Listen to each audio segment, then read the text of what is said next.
જોઈ રહ્યા છો વાયએનએન ન્યૂઝ। હવે જોઈએ અગત્યના સમાચાર। સરદાર સરોવર નર્મદા ડેમમાંથી છોડાયું પાણી। વડોદરા જિલ્લાના તીર્થક્ષેત્ર ચાંદોદ ખાતે પસાર થતી નર્મદા નદીનું જળસ્તર વધ્યું। તીર્થક્ષેત્ર ચાંદોદ ખાતે નર્મદા નદી સિઝનમાં પ્રથમવાર 2 કાંઠે વહેતી થઈ। પ્રસિદ્ધ મલ્હારરાવ ઘાટના 108 પગથિયા પૈકી 58 પગથિયા પાણીમાં જળમગ્ન થયા। ઉપરવાસમાં વ્યાપક વરસાદ વરસતા મધ્યપ્રદેશના ઓમકારેશ્વર ડેમમાંથી સરદાર સરોવર બંધમાં છોડાયું છે પાણી। નર્મદા બંધમાંથી ગતરોજ 1.37 લાખ ક્યુસેક પાણી છોડાયું હતું, જેમાં આજે વધારો કરી ક્રમશઃ 2.50 લાખ ક્યુસેક પાણી છોડાયેલા પાણીના પરિણામે તીર્થક્ષેત્ર ચાંદોદ ખાતે નર્મદા નદીનું જળસ્તર હજુ પણ વધવાની શક્યતા। કાંઠા કિનારાના કરનાળી, ચાંદોદ, નંદેરિયા, ભીમપુરા જેવા ગામોને એલર્ટ કરાયા। નદી કિનારે અવરજવર નહીં કરવા તંત્રની સૂચના।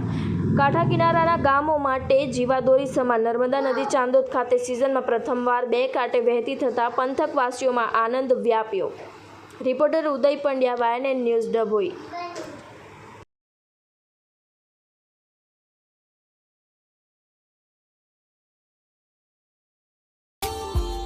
Subscribe now and press the bell icon.